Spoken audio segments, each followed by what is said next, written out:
और जब आदमी विमूढ़ होता है तब ये बड़ी विचित्र बात है कि वो ठीक से पहचानता ही नहीं कि क्या हूं मैं।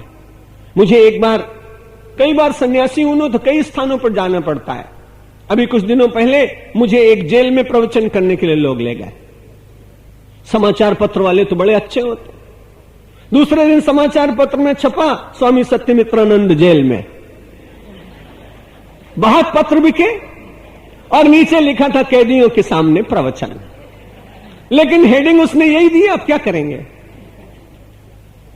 और एक बात बड़ी विचित्र बात हुई कि एक आगरा नाम का नगर है, वहां भी मैं कई बार जाना आना होता रहता है।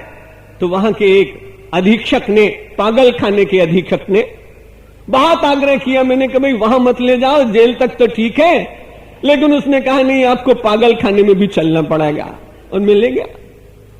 अब बड़ी विचित्र बात देखी मैंने कि एक पागल व्यक्ति जो धोबी जा रहा था कपड़े लेकर बेचारा धो के, उसके गधे को पकड़ लिया उसने, और गधे को पकड़ लिया और उसके बाद कहता है उस गधे से, तुमको मालूम नहीं मैं राष्ट्रपति हूं और तुम सेनापति हो, तुमने मुझे सलामी नहीं दी। और बार बार उस गधे को वो कहता कि तुम सेनापति हो, मैं राष्ट्रपति हूं, तुम मुझे सलामी दो।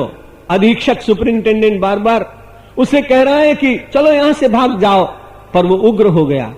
उसको भी डर लगा कि कहीं पत्थर उठा के न मार दे। बड़ी कठिनाई है। इस समय वो विमूढ़ अवस्था में होने के कारण अपने को राष्ट्रपति मान रहा है।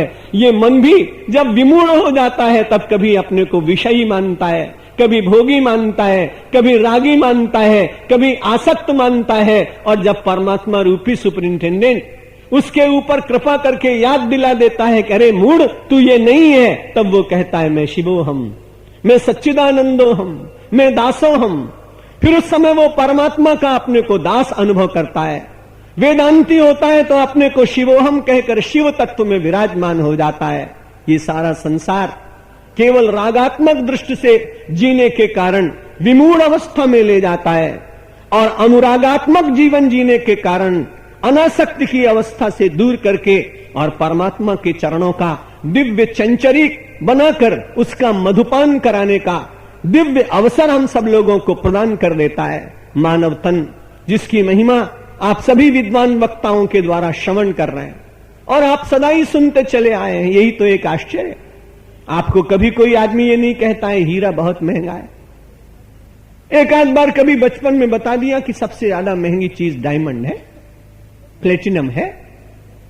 लेकिन कोई आदमी सवेरे प्रवचन आपको रोज नहीं करता कि हीरा बहुत महंगा है, डायमंड बहुत महंगा है।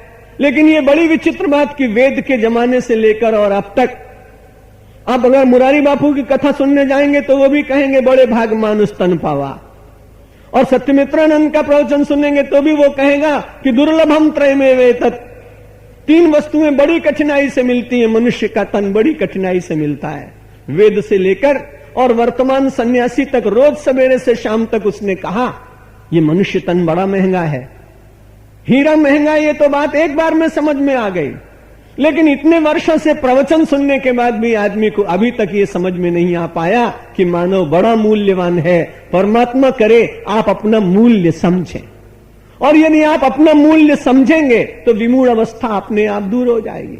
और जब आप विमूढ़ नहीं रहेंगे तब तो आप ज्ञानी होंगे, भक्त होंगे।